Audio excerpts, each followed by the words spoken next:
Thank you. Okay, so as we come to the end of the third age of string theory, quantum information and Euclidean quantum gravity are once again spreading darkness across the land, and orcs are multiplying on the east and west coast of the United States. We come to finally a positive, optimistic title, and I give you Emil and the Return of the String.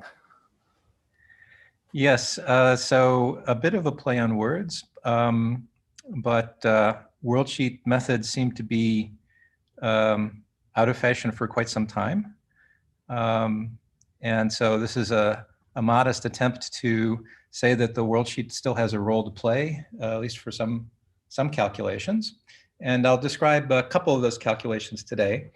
I'm going to commit the cardinal sin of trying to describe two distinct topics in one talk. Well, we'll see how it goes. Anyway, the work is based on, the bulk of the talk will be a paper from September with Nick, calculating a behavior of a string probing a superstratum.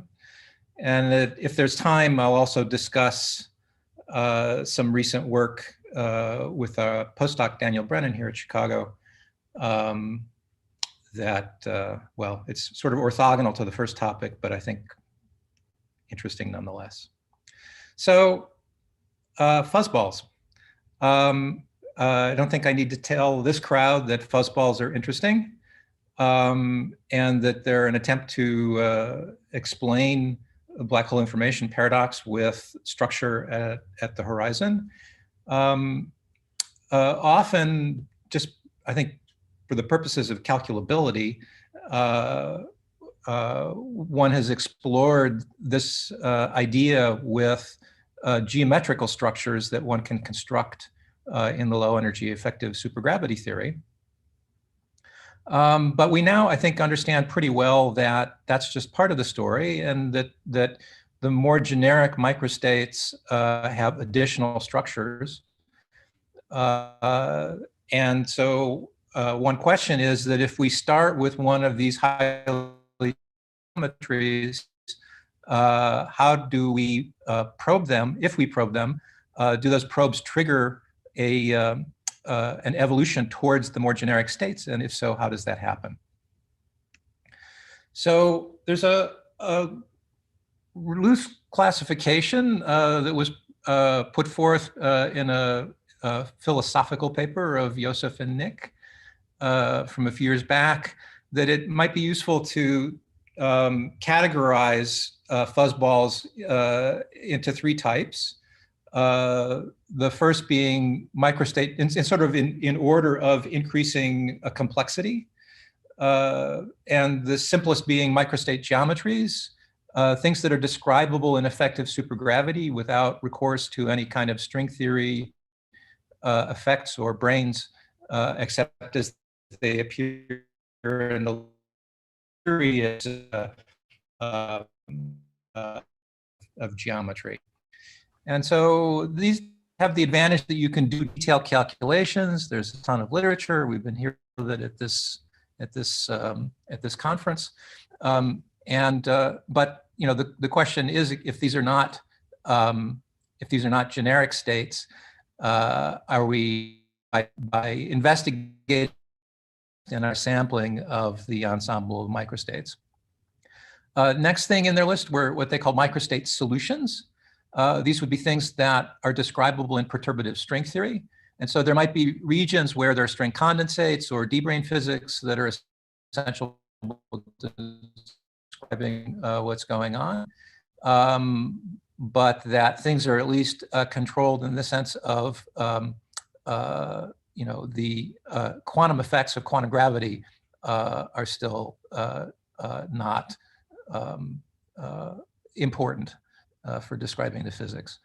And then the last are what we might call generic fuzzballs, which is sort of everything that's not in the first two classes. And these would include, you know, things that we can't describe in perturbative string theory, like, say, little string theory or highly quantum effects, strong coupling physics, and so on. And so little part one of the talk. I'd like to describe sort of what the two talks are linked by asking the question, what effects are there that will cause us to make a transition from one class to another?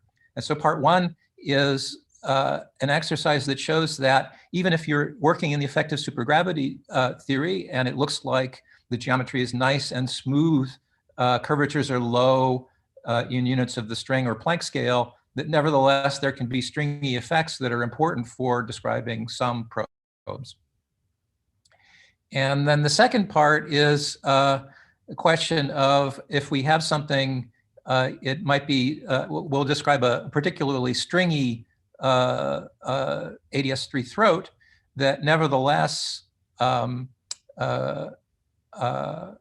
have control because we have a description of it in worldsheet string theory. And we'll see that the effects of branes wrapping topology in the microstate geometry lead to a kind of a phase transition, which we might associate with the formation of a horizon.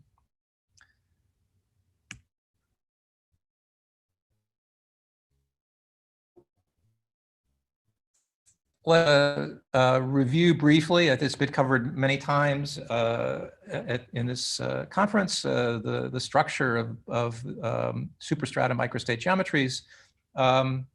They are, let me get my laser pointer. So something which has an ADS3 throat, I think David reviewed this in his talk, and then at some scale, which is governed by parameter in the solution, which is basically governing the ADS3 angular momentum carried by the solution, the geometry to a circle fibroed over ADS2. And if this were an extremal Btz solution, that ADS2 throat would extend all the way to infinite redshift and ending in an extremal horizon. From the point of view of the asymptotic observer. But in the microstate geometries, that solution rolls over again to an ADS3-like cap at some scale A, where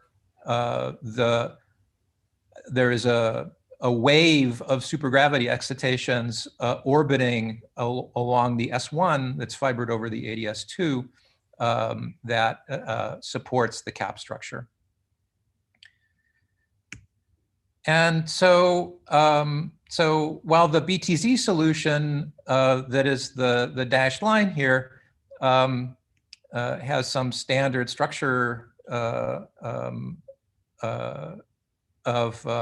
something which is locally ADS3 times S3, the cap superstratum geometry modifies this geometry in a way in the region around R equals A. So for instance, the sort of logarithmic in R structure rolls over at the scale of Emil, bump functions in the tree that are sketched here. Emil, can you hold a second? We're experiencing some significant lag in your talk. Are you far from your Wi-Fi, or do you have a poor connection? I don't know whether you can get closer, but there's several of us have been getting bad lag. All right, let me. Another option that is not so desirable is to turn off your camera, maybe. Yeah, let me turn off my camera for one. Okay. And let me do a couple other things. Okay, so we'll take a 10-second break. All right, is this better?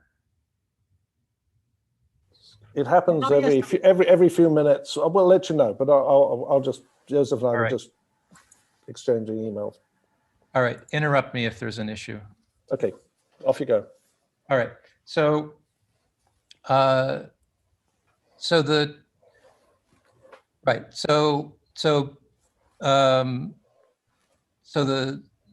standard extremal black hole solution is locally ADS3 cross S3.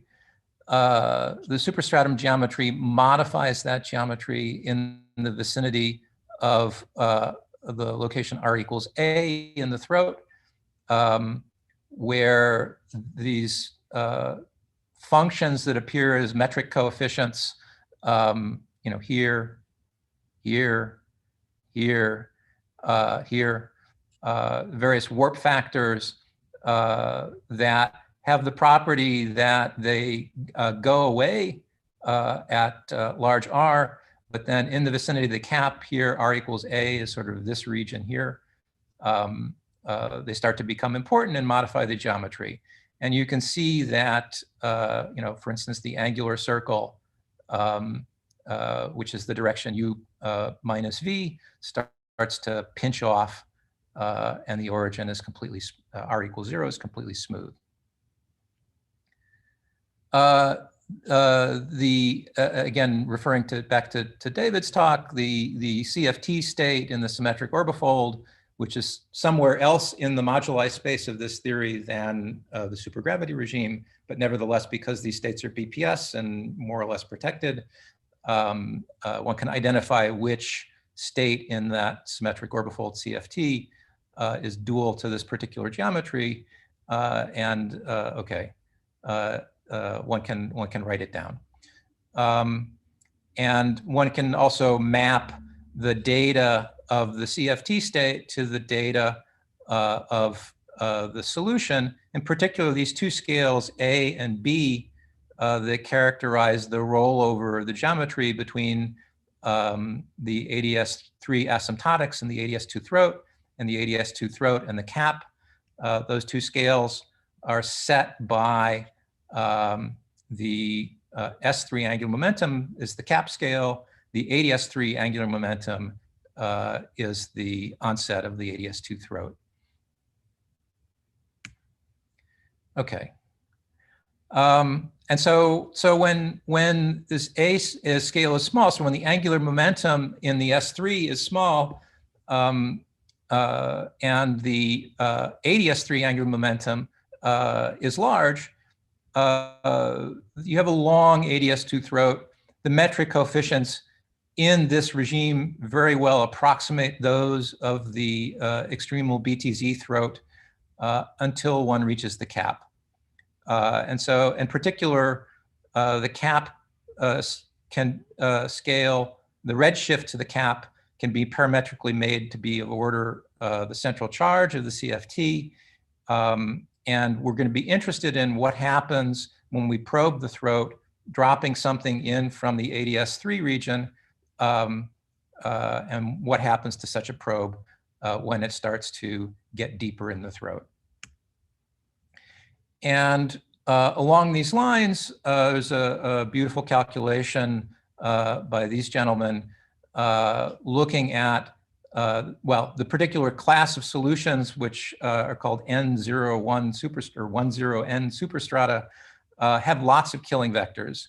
And that simplifies the analysis of the wave equation, probing, so if we ask to probe the geometry with, say, some scalar wave heading down the throat, then one can solve the wave equation by matching WKB asymptotics. And so, if you say, what is the structure of the 2-point function? Well, it looks an awful lot like the Btz 2-point function. So Btz in red, microstate geometry in blue, they're sitting right on top of each other for some period of time of order n. And then they differ very slightly because after all, the Btz solution just has some set of quasi-normal modes which decay forever. That's the dashed red line. But the microstate geometry levels off at some very small amplitude. But then, because it's a cap geometry and a probe goes down, hits the cap, reflects off the cap and goes back up, then there's some kind of reflection or echo from the cap that resuscitates the structure of the initial waveform after some time, which is basically the time of travel between the top of the throat and the cap. And so information, if you like, returns from the tip of from the geometry on a time scale which is much shorter than what you would expect on the basis of black hole physics. Now, one can also think about not massless scalar waves, but in point particles. And again, due to the killing vectors, the geodesic equation for the motion of such a particle can be integrated exactly. And that was done in some papers from a few years back, and noted that while for the Btz geometry, tidal forces are small everywhere, basically the geometry is locally AdS3 cross S3, and so tidal forces are governed by the radius of curvature, which is of order the central charge.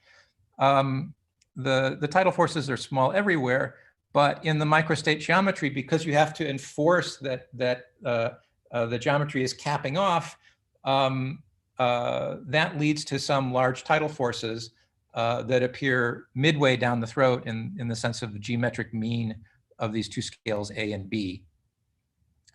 And so the effective field theory approximation to probe dynamics has to be reconsidered, because if we're doing the calculation as we should in string theory, then the tidal forces are going to become of order string scale, not when one reaches the cap, but long before one reaches the cap. And where naively the metric coefficients look like they're numerically a very good approximation to Btz. And so you can ask, why is that happening? Well, it's because tidal forces, while they involve the Riemann curvature tensor, they also involve the velocity of the probe. And so if you drop something in from the top of the throat, it becomes highly relativistic by the time it reaches midway down the throat. And that large blue shift compensates or overwhelms the small deviations of the curvature from the Btz solution. And so a small metric deviation gets amplified by a large blue shift. Similar to if you're driving down the highway, if you're driving at 5 miles an hour and you hit a speed bump, you don't much care. But if you hit that same speed bump at 70 miles an hour, or if you're in Europe, 100 kilometers an hour, you care a lot. So before any, if my massless wave is actually some string mode, then before it has a chance to reflect off the cap and come back up and make this fancy echo, actually its structure changes dramatically before it gets to the cap. And so we really should repeat the calculation of the probe 2-point function in a fully stringy calculation. So let's consider an infalling string and expand its dynamics around this trajectory of relativistic string state coming down the throat from the top. And so we still have all these killing vectors, so we can still choose a simple probe that's not doing anything in the in terms of it S3 angular momentum. So we'll set the momentum of the S3 Euler angles to be 0, and we'll set the AdS3 angular momentum of the probe also to be 0. So the thing is just moving in radially at some polar location on the S3. Let's just put it at the North Pole, say, of the S3. Okay, and so this is some, fiducial probe coming radially down the throat. And so let's pick a classical string trajectory and expand the sigma model dynamics around that trajectory. And so a convenient way of doing that is to, well, we're looking at a relativistic probe, so we can take a kind of a Penrose limit of the geometry that just zooms in on the neighborhood of that trajectory. So the explicit procedure is you solve for the null geodesic that's going radially into the geometry at this location. You then go to a set of coordinates where you use the affine parameter along that null geodesic as one of the coordinates, and then just expand in the transverse space, and then take a scaling limit. Basically, the scaling limit that you want to take is to put a microscope on the neighborhood of this red geodesic. So the direction z in the transverse direction is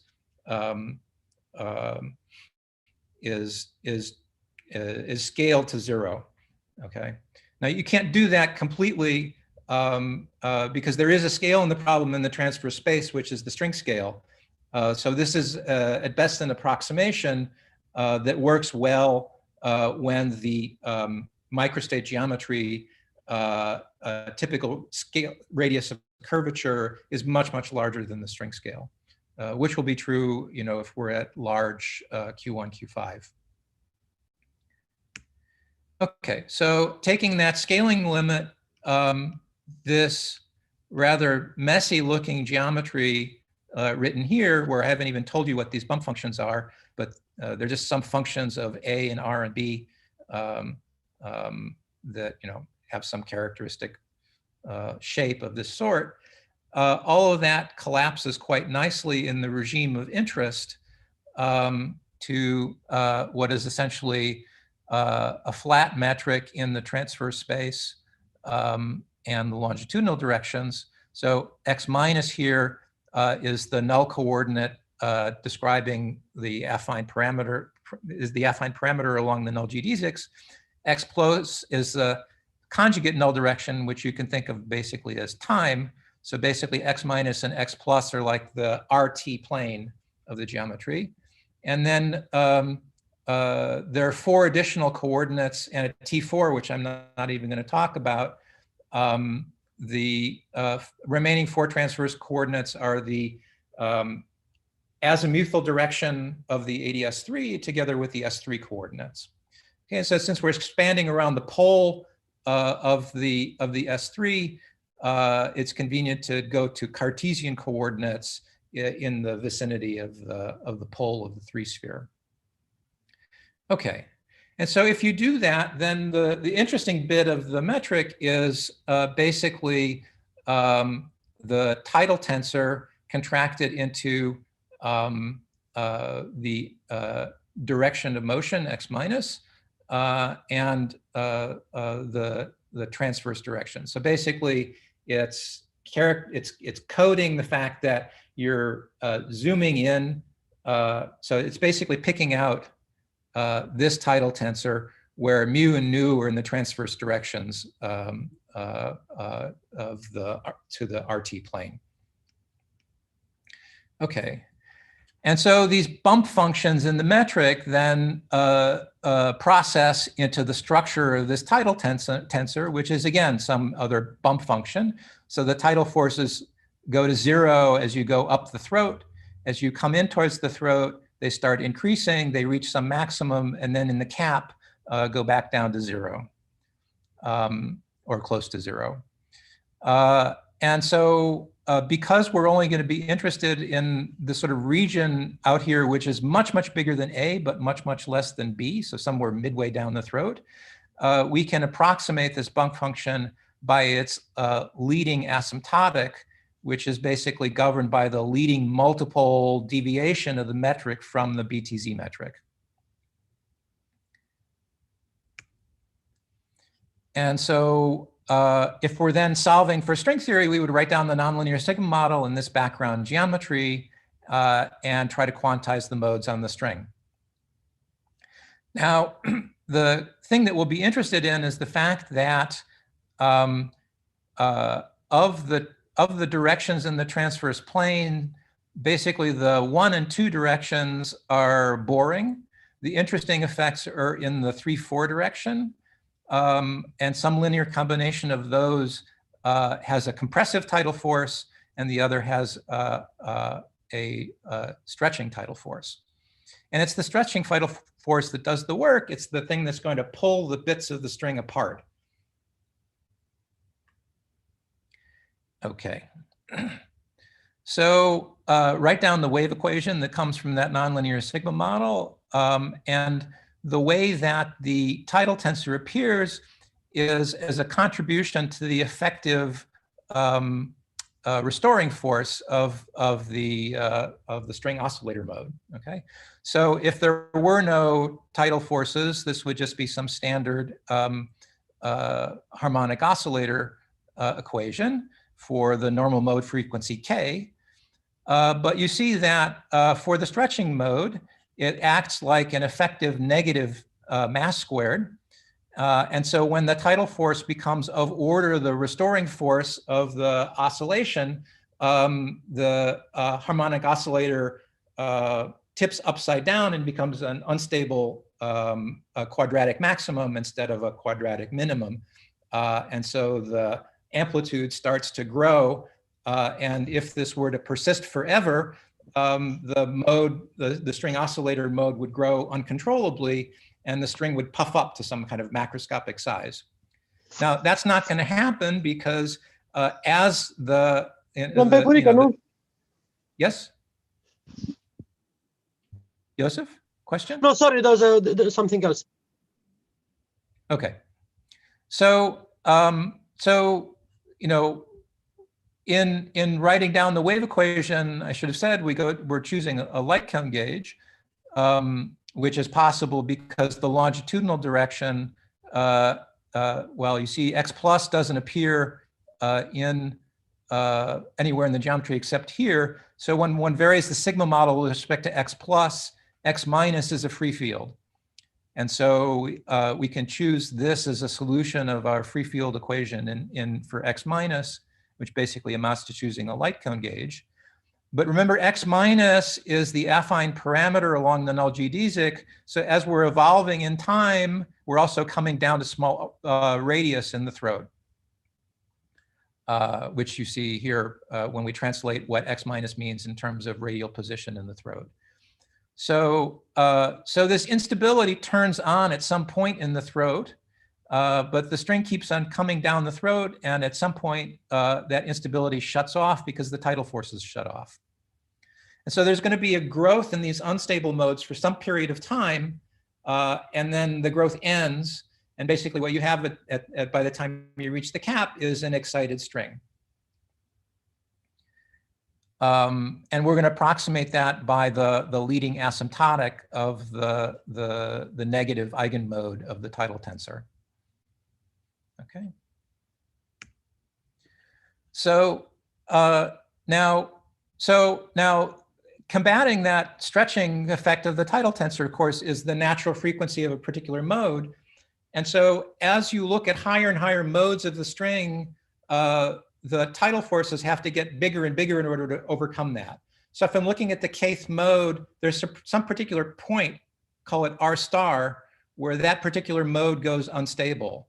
And so if we're looking at lower modes, small k, they become unstable further up the throat, and high k modes become unstable further down the throat. And eventually when k is big enough, even by the time the tidal force reaches its maximum, it's still a stable mode and it doesn't get excited. So the low modes up to some cutoff in the mode level are going to get excited as the string passes down the throat. The amount by which any individual mode grows is bounded. And so we will get some particular highly excited string state by the time we reach the cap, but the amount by which it's excited doesn't grow indefinitely. Okay, and so I think I've said all of that. So there's some maximum mode whose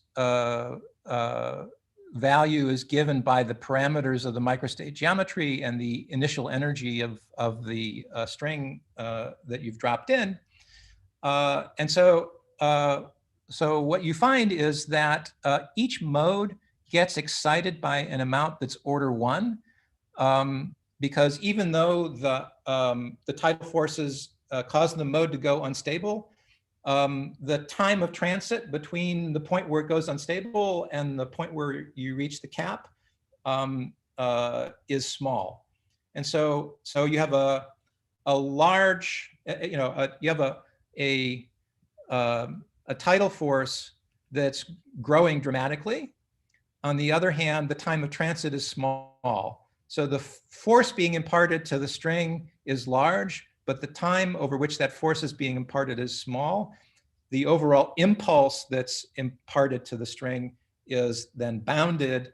And so that's the thing that leads to the finiteness of the excitation. So in particular, if you just go through the details, each mode that does get excited gets excited by an amount that's order 1, up to a maximum mode number, which is given here. And so if you add that up over all of the oscillator modes that get excited, each one being excited by order 1, then roughly speaking, the total oscillator level to which the string is excited is governed by this K max. And so, so that growth of the string diverts energy away from the center of mass motion. So you have to solve the Virasoro constraints, and the Virasoro constraints tie what's going on to the string center of mass to what's happening with the oscillators. And so, so if by the time you reach the cap, the oscillators are in the lowest modes are excited to some macroscopic total level, then the string center of mass motion will change. It's no longer a null trajectory, but it's a time-like trajectory because the string is now quite massive. So you have to go back, because the Penrose limit was assumed by expanding around a null trajectory, the string, when it reaches the cap, is still relativistic, but with a small deviation coming from the mass. And so you have to ask, when the string now hits the cap, reflects, and tries to come back up, what happens to it? Well, now eventually it can't go all the way back up the throat because it's massive, it's not massless anymore.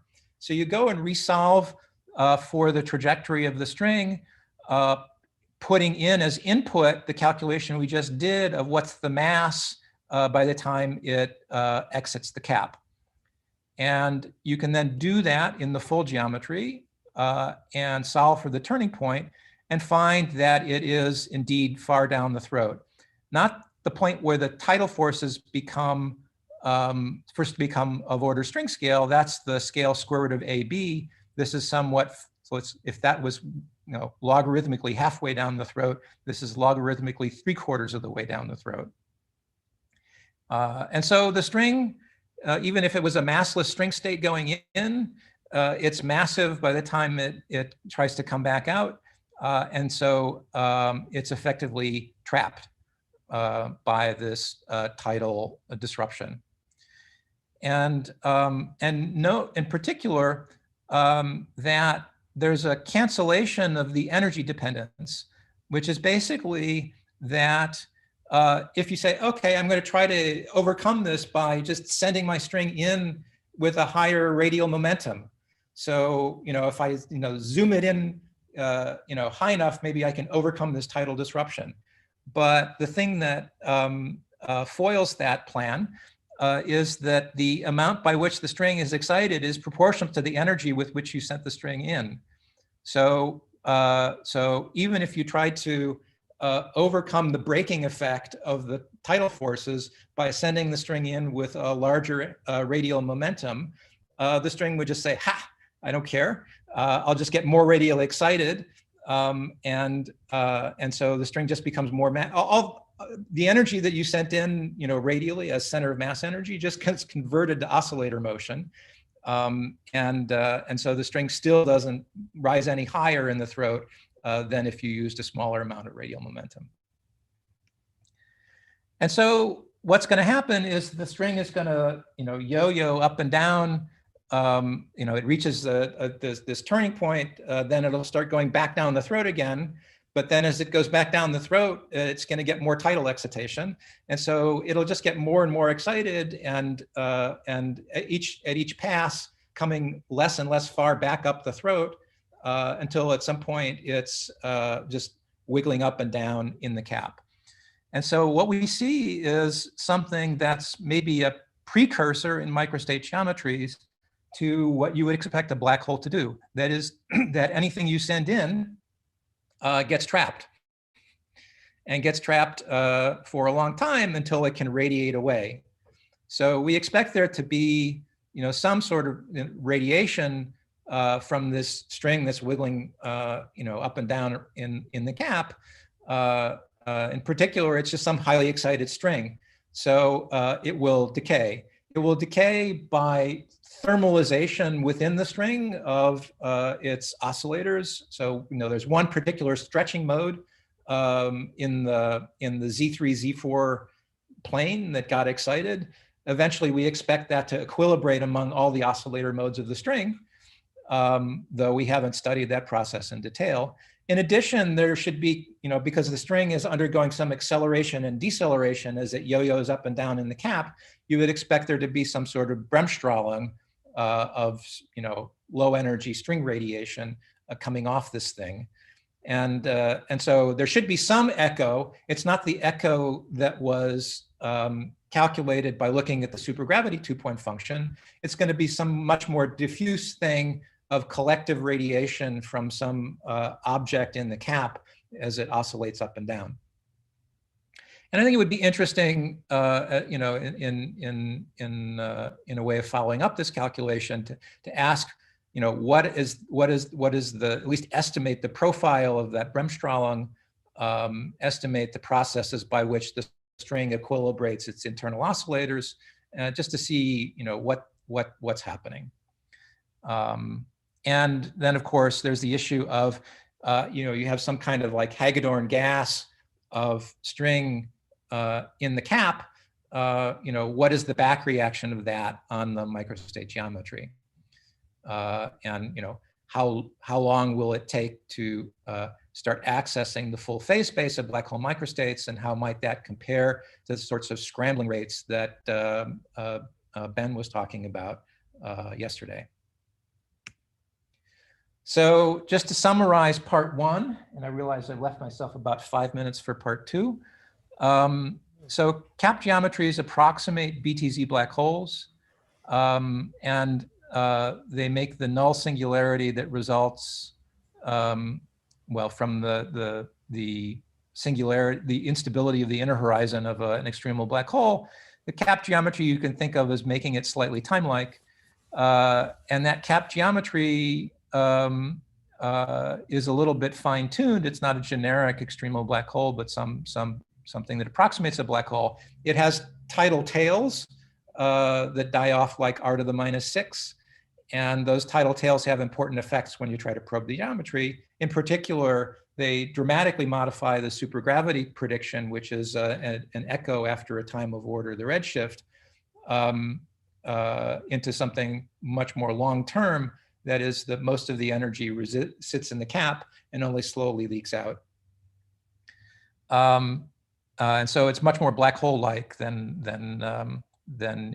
you would predict just from the supergravity approximation. So maybe this is a good time to pause and ask for questions before I shift gears rather dramatically. Whatever Emil, you've got about 9 minutes or so. You started a little bit late and we had the glitch, so take 9-10 minutes to do what you need to do. Okay, 10 minutes should be plenty. All right. Emil? Yes. Yes. If you were to do the same thing for D1, D5 two-charge system, maybe you can consider 0-0 excitation to make a very deep geometry. What would happen? So you are not expecting the same kind of thing to happen. Is it possible to do the same string quantization in that background? What's the quantitative difference? What's the qualitative difference? So there are, I guess, very special two-charge systems, which are orbifolds of global ADS3. And so those very special two-charge microstates will not have tidal forces of this sort. But I would expect that the generic two-charge microstate does, just because the source profile isn't, winding around the same trajectory many times. So, if I were to take something which is, say, a few plus plus and a bunch of 0-0, then yes, that's very special. But if I were to pick something more generic in terms of the source profile, then I think it would have these same sorts of issues. Uh-huh. Same behavior. If I may add a comment. Anthony Anthony Hoop did this calculation with Joseph and I. You can suppress the multipoles of the of microstate geometry by taking something a bit more generic, but it's still going to get large before you hit the cap. But you can delay it to 5/8 or maybe 3/4. But the phenomenon, you can't suppress all the multipoles, and eventually, as you get near the cap, they're just going to break everything loose. The only question is if you get closer. Is suppressing the multiples something that will occur automatically when you consider more generic states, or do you have to fine tune? That's the question. That's a damn good question. To which for the black hole, I think the more typical states will have multiples which are smaller and smaller. So you can expect at the end of the day that if you have some typical state which is like some highly bound solution and so on, the multiples are going to be all very small. So as a result, the tidal forces are, the tidal forces are going to be large, only very close to the cap. I was asking specifically about superstrata. Superstrata, no. Superstrata always have an angular momentum. The moment you have an angular momentum, you have an S1, you have the first multiple. And then you always get the result, the old result, the square root of AB. Then if you look at a Z2 symmetric bubbling solution, then you can kill the angular momentum, then you kill S1, and then you have higher multiples, which give you some lower tidal force. Now, if you arrange the bubbling solution to be nice Z2 symmetric or Z4 symmetric, you can arrange it to kill some higher multiples, and then I'm sure that the tidal force is going to come even closer to the cap. Right. No, but there's something that's in tension here, right? Which is that to kill the higher multiples, you're making a more specialization on the solution. So there's less entropy. It's sort of like there are fewer configurations because you had to do something to kill the multiple. So that was the source of my question. Is the killing of the multiple something that's automatic because you're doing some kind of ensemble average, or? No, it's not ensemble average. The question is, if you have a typical microstate and the black hole has zero angular momentum, you expect most of the microstates to be peaked at j equals to 0. Even in the two-charge system, we know that the entropy, the typical states have j equals to 0. Of course, there are many states which have j equals to 1. If you take j equals to 1, you'll also get the black hole entropy. You don't lose the entropy by bumping j to 1 unit. And same happens in the three-charge system. You have some states which have j equals to 0, have some states which have j equals to 1. We haven't constructed all of them, of course. We are quite far away, but somehow adding 1 or not to the j seems to make a huge difference for the tidal force, but for the entropy, it doesn't seem to make a big difference. Okay. Can I suggest we save this discussion for the discussion? Yeah. So panel? I've got enough time for 10 minutes of talk and 5 minutes of questions. Okay, so let's just do that, and we can run 5 minutes over. We started a few minutes late. So Emil, take your 10 minutes, finish out what you were going to say, and then we'll defer further discussion of this scrambling till the panel. Okay. Right.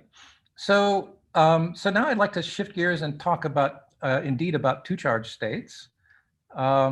So in terms of a phase diagram, which I like to draw of the spectrum of the theory, an energy plotted versus S3 angular momentum, the two-charge states live along, in the Ramon sector, live along the BPS bound. And so, a question we could ask is, if we're looking at such a two-charge state and we try to excite it, what sorts of non-perturbative physics might arise that cause the geometrical picture of the cap to break down?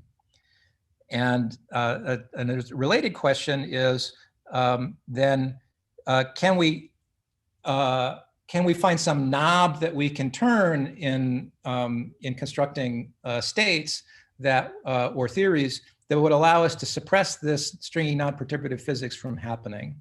So this question about sort of generic fuzzballs versus the less generic fuzzballs. Is there some knob we can turn that would allow us to suppress the more exotic effects that cause a fuzzball to be generic and leave behind the more say, can we dial a knob that leaves us with only microstate solutions, say, but no nasty fuzzballs? So let me describe that. So the two charge microstates in a groundbreaking paper of Samir and Oleg Lunin were characterized by a set of, well, as usual in these BPS solutions, the metric coefficients are some harmonic forms and functions. In this particular case, one can write down those harmonic forms and functions in terms of some sort of Green's function integral over a source. And a nice feature of the two charge solutions is there's enough supersymmetry and killing vector structure that the nonlinear sigma model on this background is an exact worldsheet CFT to all orders in the string length. And so we can just analyze the structure of these solutions without, even in a regime where they're stringy, because we guaranteed that the geometry we're looking at doesn't get any corrections in from higher curvature corrections to the string effective action, and so the place where something so what's the structure? The structure is that basically this profile f of v, which specifies, roughly speaking, where the 5-brane sources are, is also the location of a KK monopole core after you go through the duality chain that these people use to construct the solution. And so the interesting things happen when the profile, that source profile, has self-intersections in the transverse space. Okay, so V is the direction along the 5-brane along which the 5-brane is wiggling, and x1 and x2 are the 2 of the 4 transverse coordinates to the 5-brane. Okay, and so interesting things happen when that source profile has something that's close to an intersection, which is that as usual with the KK monopole geometry, it's a circle fibered over an R3, the R3 here being 3 of the 4 transverse directions to the 5-branes. And so the fibered circle of the remaining 4th direction of the transverse R4, together with the interval between profile contours, forms a homological S2 in the geometry. And that homological S2, which again is the interval between KK monopole cores together with the KK monopole circle, that S2 becomes very tiny when there's an intersection or a near intersection of the source profile. And so, of course, being a homology sphere, we can wrap a D-brane around it. And if the source profile actually does self-intersect, that D-brane becomes massless. In the case we're interested in, we're in type 2b string theory. And so what we have are 3 branes. Those 3 branes wrapping in S2 are an effective string. And that effective string then, because it's wrapping this S2, is pinned to where the 5 branes are. Right? It's got to be pinned. So we have a 3-brane whose 3 legs are pinned to somewhere along the source profile, and then there are 4 remaining directions of the 5-brane, namely the T4, along which this 3-brane can extend. So we basically have an effective string, which is confined to the T4, and which is effectively tensionless or low tension, very low tension, whose tension is basically governed by the size of this S2. Okay, and so when there actually is a self-intersection, we basically have a tensionless string limit where we can pile lots of entropy then for very little cost and energy by exciting the oscillator modes of this effective string. Okay, And so that D brane, of course, it's a D brane in this duality frame. And so the fact that a D brane is becoming light signals the breakdown of string perturbation theory.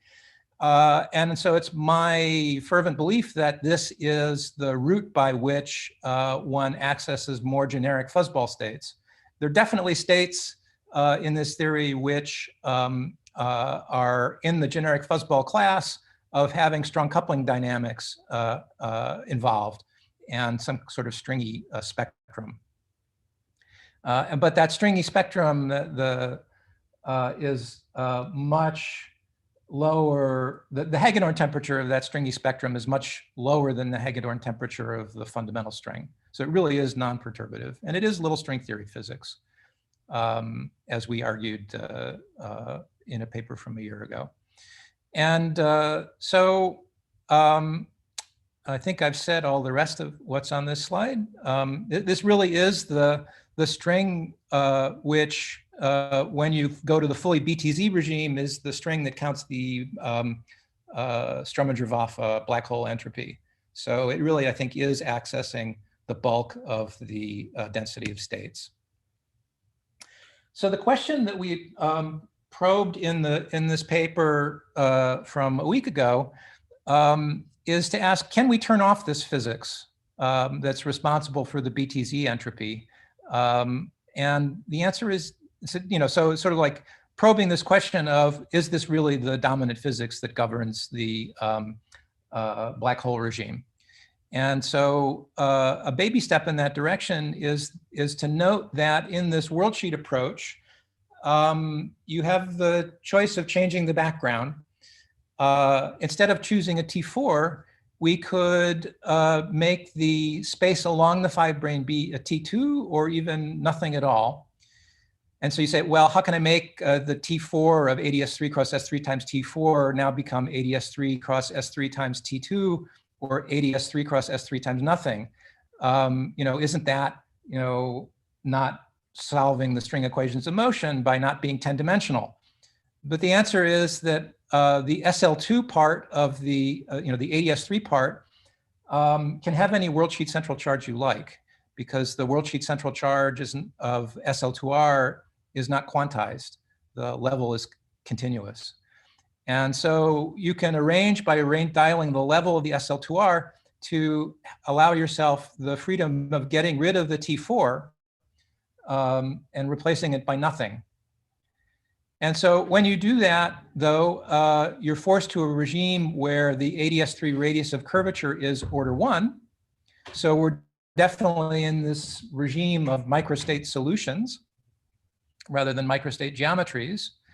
But when you collapse the T4 to nothing, you also get rid of all of the transverse excitations of this wrapped D brane.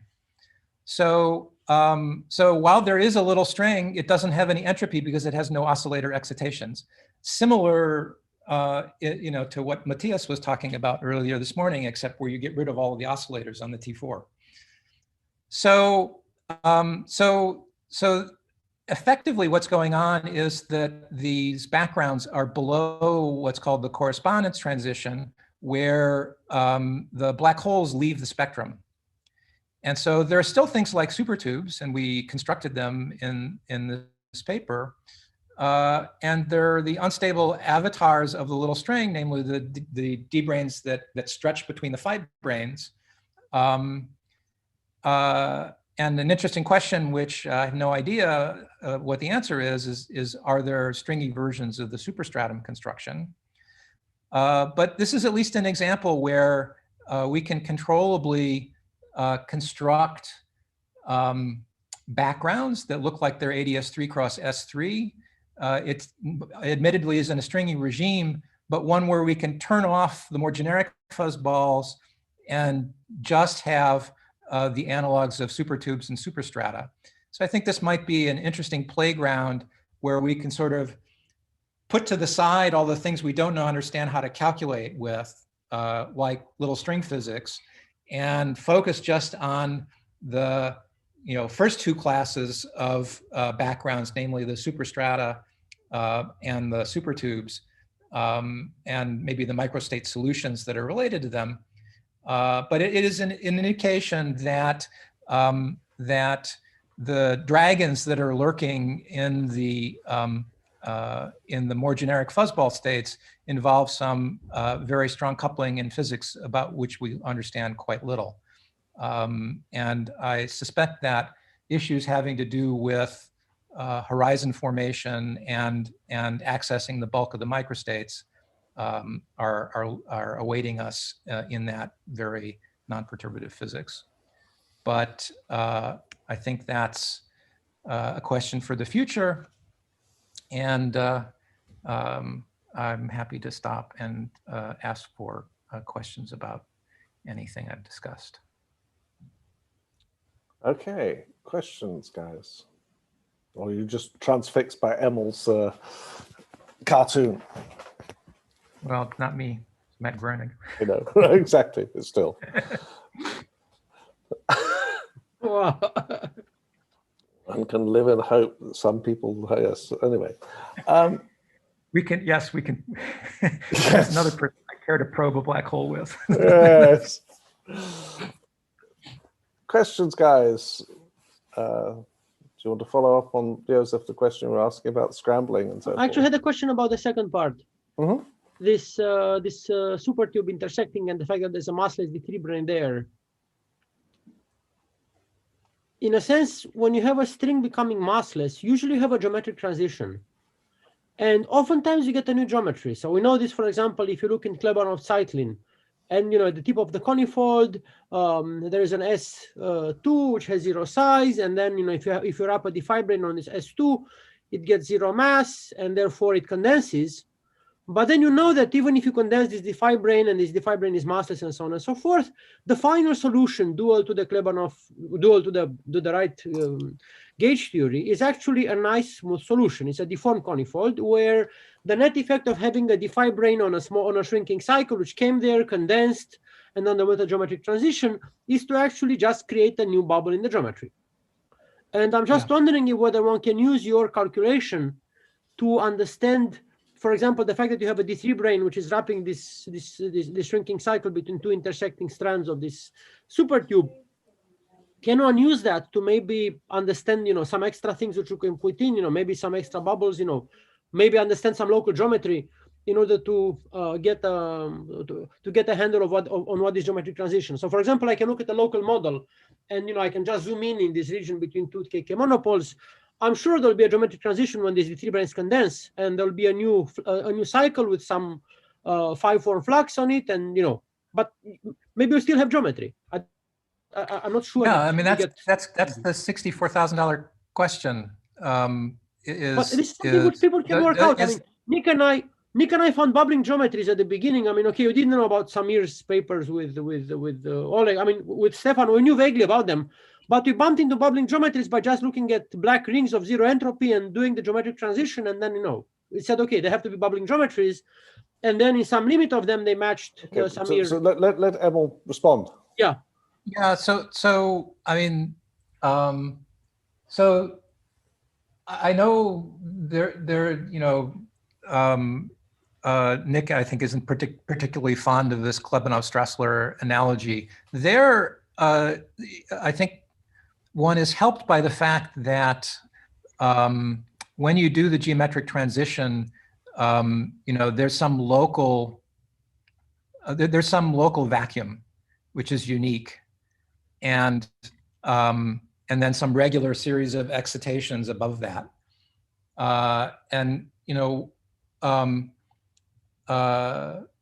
so here one somehow has to pack an enormous amount of entropy into whatever you're creating, as